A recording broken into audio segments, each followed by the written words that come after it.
Madam Chair and members, thank you for the invitation to be here this morning. I'm Steve Kelly. I am the Commissioner of the Minnesota Department of Commerce, and with me is the Director of our State Energy Office, Jessica Burdett. I've had an opportunity to read part of the energy efficiency report, but I have not been through it. So I'm going to, at certain points, especially in response to questions that members have, rely on Ms. Burdett for the detailed answers. So let me start with background on the Minnesota Conservation Improvement Program, which is familiarly called SIP. Minnesota has over 170 electric utilities, including co-ops, municipals, and investor-owned utilities. The investor-owned utilities account for 2/3 of the state's electric load. We have three investor-owned natural gas utilities that serve 94% of the state's natural gas sales. About 2/3 of residential customers in Minnesota get their heat from natural gas. 17% of residential customers use electricity as their primary heating source, with most of the remainder using delivered fuels, primarily propane. Minnesota has been doing utility energy efficiency programs since the 1980s. These efforts ramped up in 2010 when Minnesota moved from a spending goal to a savings goal, which is 1.5% of average retail sales for electric utilities and a minimum of 1% for natural gas utilities. To meet those energy-saving goals, Minnesota utilities operate a wide array of residential, commercial, and industrial SIP programs targeted to both retrofits as well as new construction projects. These energy efficiency programs help Minnesota households and businesses use electricity and natural gas more efficiently, conserving energy, reducing carbon dioxide pollution, and lessening the need for new utility infrastructure. Minnesota has been the leading Midwestern state for energy efficiency achievements for the last decade, and those achievements have been steadily growing, as you see here, for electricity. Minnesota electric utilities have met or exceeded the 1.5% annual energy savings goal each year since 2011.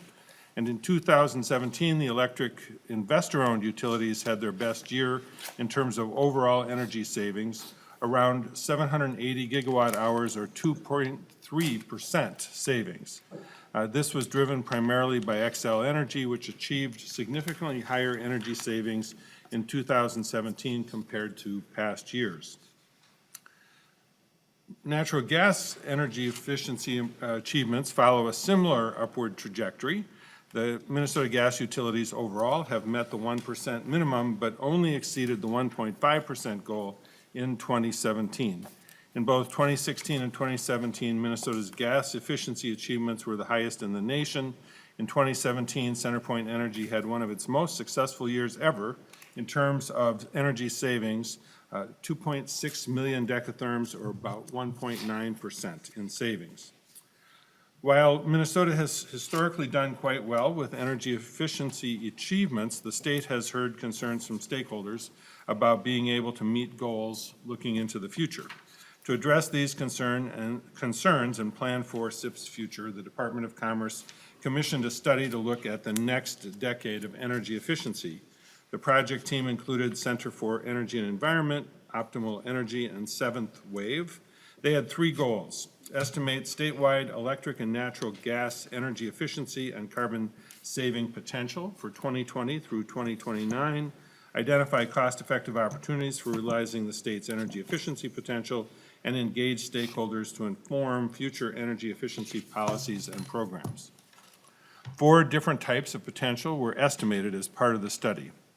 The 2 key types of estimated potential include the maximum achievable energy efficiency savings, which refers to what is achievable considering market barriers, but also with aggressive incentives, such as 100% rebates, and technology adoption at the theoretical maximum.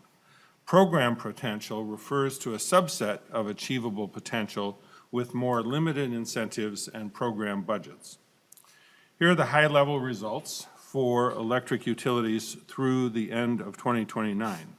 Compared to the baseline energy use, there is economic potential to reduce electricity usage by about 1/3, and that is the green line on the chart. The program potential scenario can capture about half of this total economic potential, resulting in a 14% decrease in total electric usage compared to the baseline, and that is the blue line.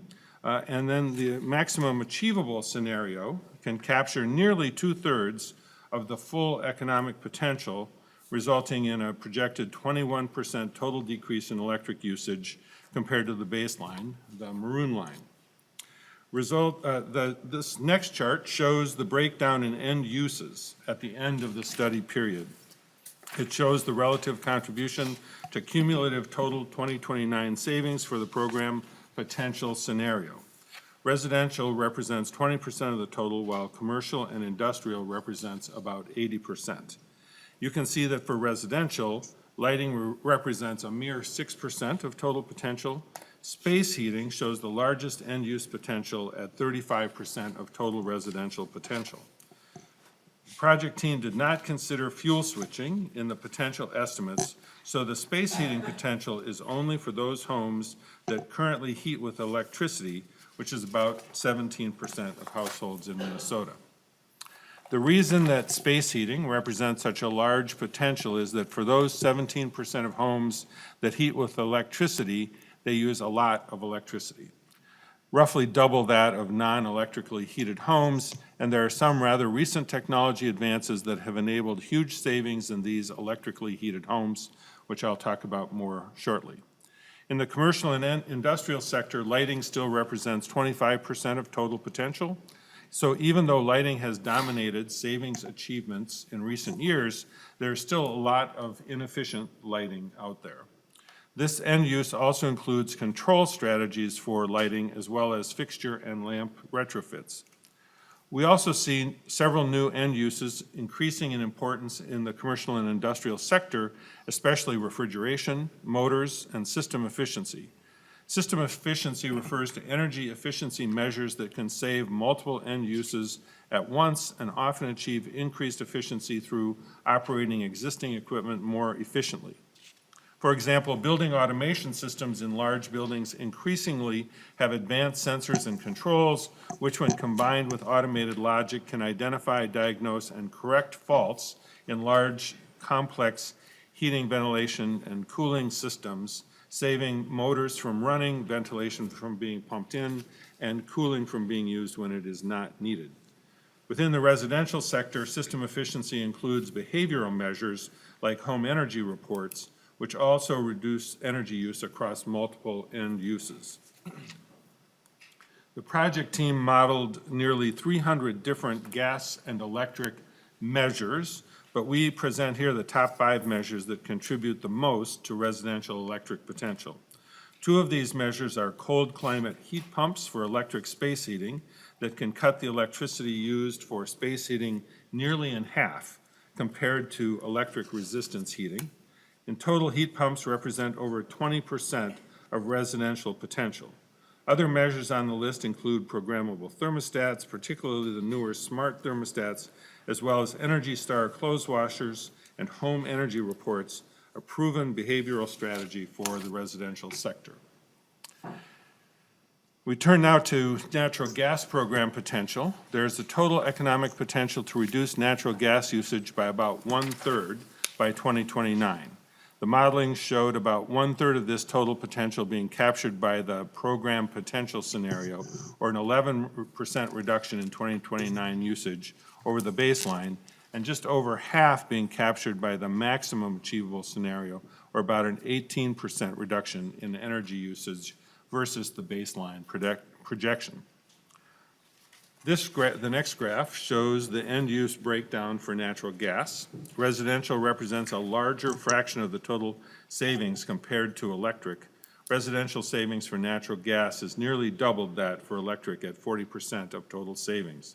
In general, there are less end uses for gas than there are for electric, with space heating dominating for residential, commercial, and industrial uses.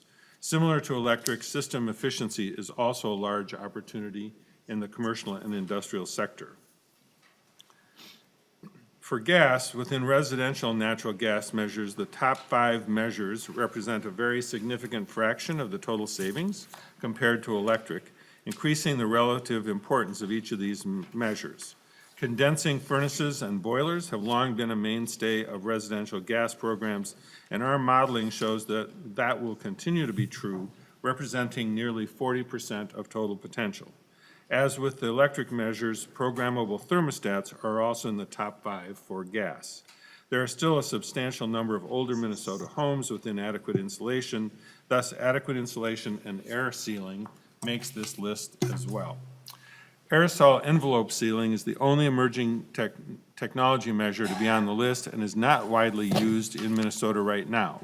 It is an automated method of sealing up interior spaces and can dramatically decrease air infiltration compared to traditional manual air sealing methods.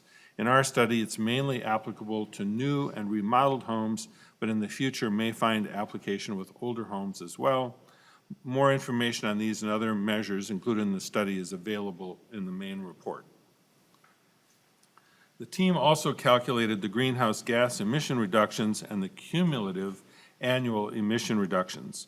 In 2029, the emissions reductions would be the equivalent of taking over 1 million passenger vehicles off the road, or equal to the emissions from over 500,000 single-family homes. This is from the program potential scenario. For natural gas, the avoided emissions in 2029 would be the equivalent over 430,000 passenger vehicles, or over 270,000 single-family homes. This slide shows the total electric and natural gas budgets that were modeled for the program scenario. It represents more than a doubling of spending levels compared to current levels of spending. However, the lifetime cost of savings is still less than procuring from other sources. For electric, the spending averages around 2 cents a kilowatt hour, and for gas, it is under 30 cents per therm.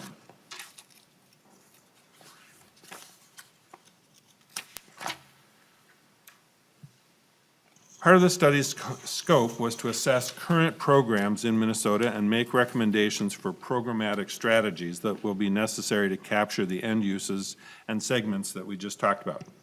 As part of this work, the study team reviewed energy efficiency programs in Minnesota as well as around the country to distill best practices and to make recommendations.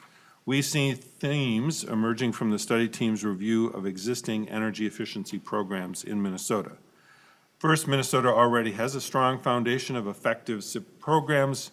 Minnesota has some of the lowest cost and best performing programs in the country, including many examples of effective, innovative programs. Second, partnerships have helped increase program effectiveness. Utilities have formed strong relationships with trade allies, such as HVAC contractors, who then help to sell the programs. The project team did hear from many smaller customer-owned utilities that they face additional challenges in implementing programs. However, where they work together to jointly implement programs was where there was the greatest success among these customer-owned utilities. In the program's benchmarking appendix that the study team prepared as part of the work, the project team provided several examples of smaller Minnesota utilities that have joined together to run aggregated programs and some of the success that they've had with doing that. And finally, joint gas-electric programs are becoming more common and can have efficiencies in program delivery as well as increasing overall performance. From the study team's modeling, one of the main findings for electric utilities is that programs will need to expand significantly into non-lighting end uses. The bar graph on the left shows that currently lighting represents an estimated 60 to 70% of all savings for the residential sector as well as the commercial and industrial sectors. This compares to the two bar charts on the left that we've already seen for residential and commercial sectors in 2029, which show only 6% lighting savings for residential and 25% lighting savings in commercial and industrial. Therefore, programs will need to increase the effectiveness with which they are addressing other end uses besides lighting. Let's take an example of cold climate air source heat pumps, which are the largest source of savings in the residential sector for electric utilities. It's not quite the same potential as LED lighting, but it is similar in that 5 to 8 years ago, no one was predicting that LEDs would see the performance and cost improvements that they have now achieved. For the cold climate application, air source heat pumps have in the last several years seen a similar performance jump, and it has only recently become apparent how much potential this technology has in our state. Thus, this is a new source of savings that would not have shown up in this potential study if it had been done 5 years ago. The reason that they have such large potential is that cold climate air source heat pumps have an enormous energy saving potential for those that use electric resistance and electric furnaces to heat their homes. It is the single largest residential measure by far. Although we are presenting the statewide potential here, the map also shows that there's a geographical distribution to electrically heated homes in Minnesota, with the largest concentration in the northwestern part of the state. Diving into the issue a little further, this is one type of cold climate air source heat pump called a mini split. When my wife and I remodeled our house about 5 years ago, our contractor recommended that we install a mini split, which is like a new concept for me. And so we've been using a mini split for cooling our home, and at the late in the spring and early in the fall also for providing heating before we switch over to our gas-fired boiler for the hot water heating system. It can be used to heat a single room, or multiple units can heat a whole home. It has an outside condenser compressor unit and an inside air handling unit or header that pumps out the hot or, in the summer, cold air. This technology saves energy by transferring heat from outside the home to the inside via vapor compression cycle, the same technology used by refrigerators and air conditioners.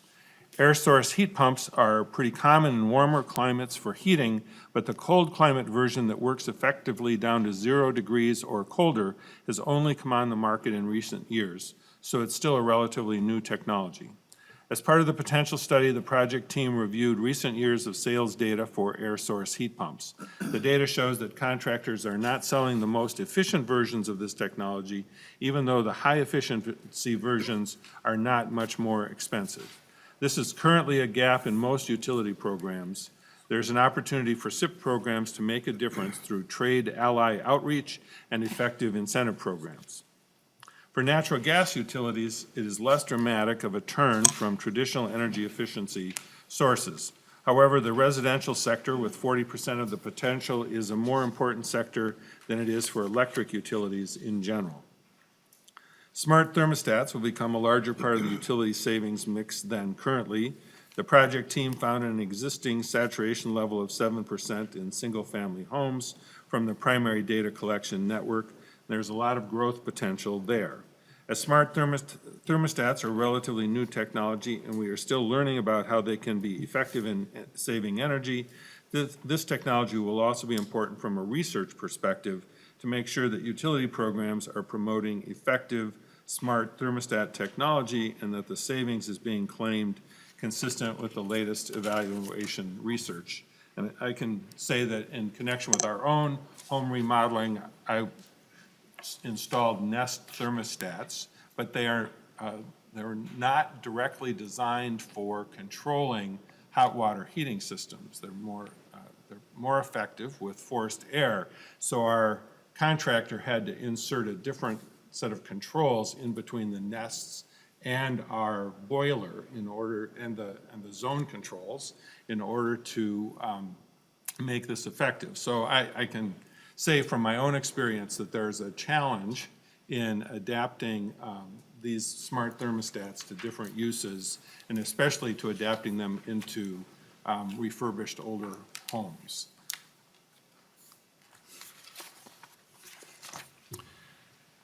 Here are the 11 specific recommendations that the project team developed for SIP programs to be able to capture the efficiency potential identified in the modeling.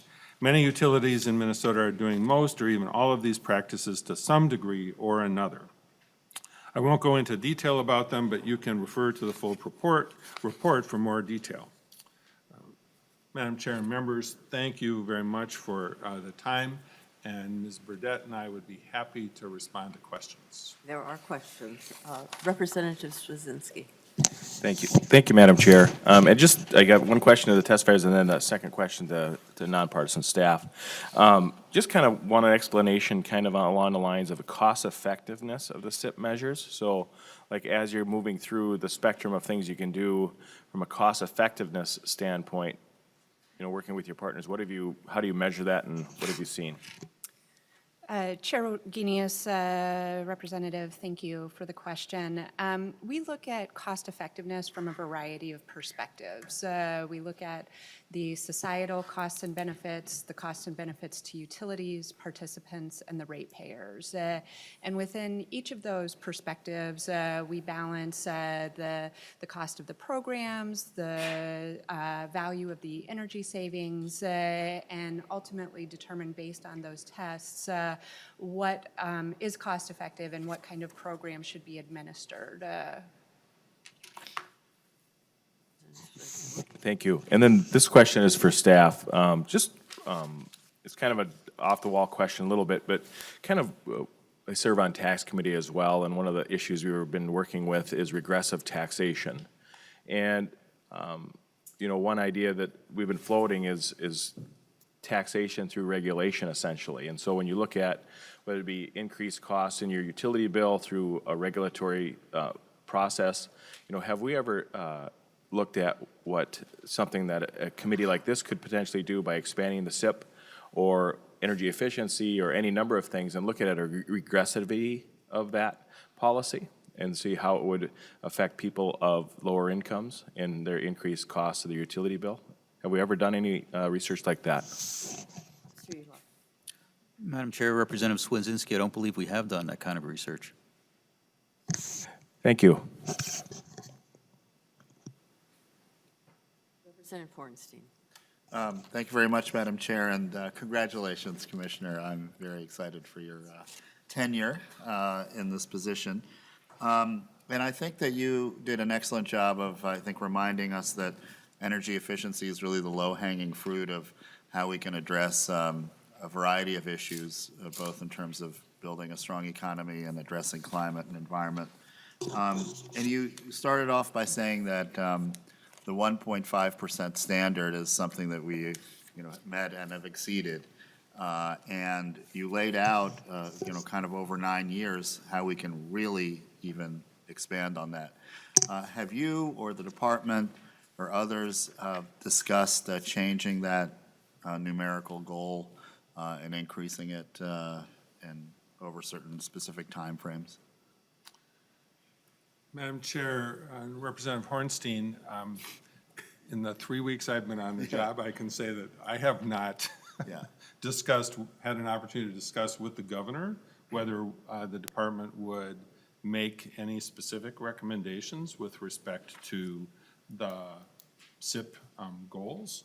I think the approach that I'd like to see the department take is to consult further with stakeholders and among our staff to see whether we can develop recommendations that might assist the governor in making his recommendations to the legislature for your consideration. One of the observations from the stakeholder participation in this study is that the stakeholders foresee challenges in the future with respect to meeting the SIP expectations, the SIP goals. And so we'd have to talk about the findings of the study in comparison to their perceptions of increased difficulty in achieving the SIP savings goals. Thank you, Madam Chair. Well, I hope that it'll be under consideration and discussion, because it seems to me that 1.5% is, we can do better than that, and I think other countries have done so as well.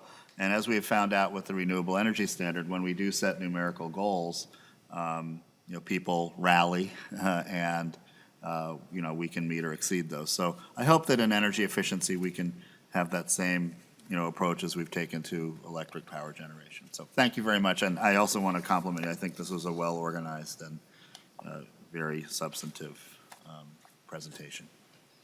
Representative Long. Thank you, Madam Chair. Congratulations, Commissioner Kelly. I'm curious on the report for the load projections, what types of assumptions were made about increasing electrification, either through electric vehicles or switching from gas to electric for cooking or heating? Was it assumed that we essentially keep the same mix of those types of uses, or was there projected growth assumed in those areas?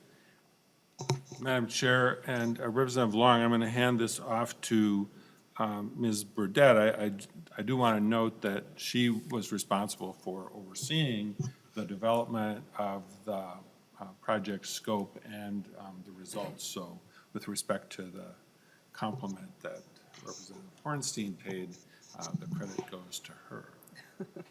Thank you, Commissioner. Thank you, Chair Wagenius, Representative Long. In terms of projecting the future load, we relied on some existing information like integrated resource plans, projected sales from the utilities to make some determinations. With regard to electrification or fuel switching, like in the example you used for cooking equipment, we really didn't do a lot of kind of reading into the tea leaves on some of those market shifts or fuel switching, given some of the policy constraints that we currently have within the Conservation Improvement Program. Fuel switching is not something that is currently allowed to a large degree in SIP. And so I think that that's a next logical step in taking some of the analysis that's been completed to date and understanding some of the interactive market effects as we look at electrification of the transportation system, electrification of end-use technologies, particularly around like the air source heat pumps and commercial kitchen equipment or residential kitchen equipment. So I think it's a good question, and that's something we intend to follow up on. Madam Chair, Representative Long, as I've been learning about the results of the report and discussing this with Ms. Burdette, one of the opportunities of the new technologies like the air source, cold climate air source heat pumps is that it could give consumers in Minnesota additional energy efficient and cost effective choices with respect to fuels. So for example, with these air source heat pumps, consumers who previously felt that propane might be a more efficient or cost-effective way of heating their homes may have an additional option that could be better, and it would be a legislative consideration whether to incorporate fuel switching into the SIP program. Representative Combs. Thank you, Madam Chair. And I will also congratulate Commissioner Kelly on his appointment.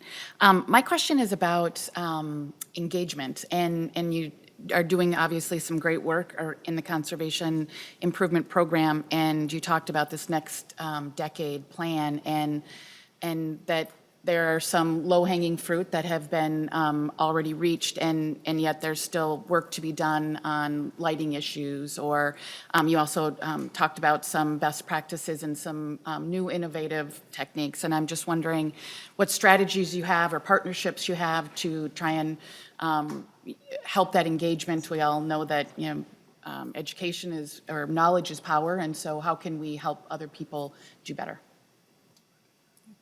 Thank you, Madam Chair, Representative. The Conservation Improvement Program relies very heavily on partnerships with trade allies and other providers to provide outreach to different customers. We have low-income customers, large industrial customers, and so it requires a wide array of partnerships to be able to engage customers to implement efficiency. You'll hear a little bit from Clean Energy Resource Teams today, who has been a partner in the Conservation Improvement Program for quite some time, and they will talk a little bit about how they work regionally through extension, as well as with the utilities who do have a hard time working with their customers to implement efficiency. And so in terms of, strategies over the next 10 years, I think it really, we will have to depend and strengthen those partnerships to conduct the outreach and meet customers where they are and allow them to make the choices that best meet their needs. And I think with that too is also utility partnerships, electric utilities partnering with gas utilities. Most of us probably have both electric and natural gas service in our homes, and possibly by two different utilities. And when we have those utility partnerships across fuel sources, it can lead to better collaborative engagement with the customer and make things easier for them to make choices about their efficiency as it relates to their home needs or their business needs. Thank you.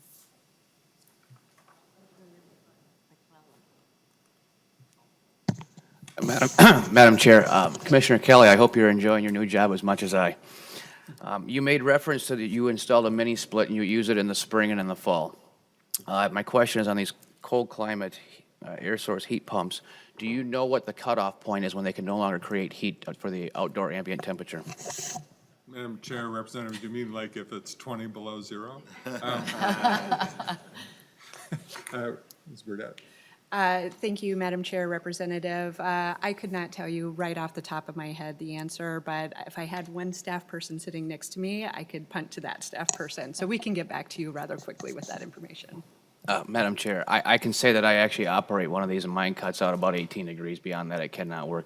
Where I live, dual fuel is very important, as was it 5-6 years ago. Propane skyrocketed and was not even available. So if that technology can be improved, according to my HVAC gentleman, he's hot rodded as hard as he can, and it's the best it'll do. Thank you. I see no other questions. Thank you all. I appreciate your helping us out. Thank you, Madam Chair and members. We'll be visiting later, I am sure.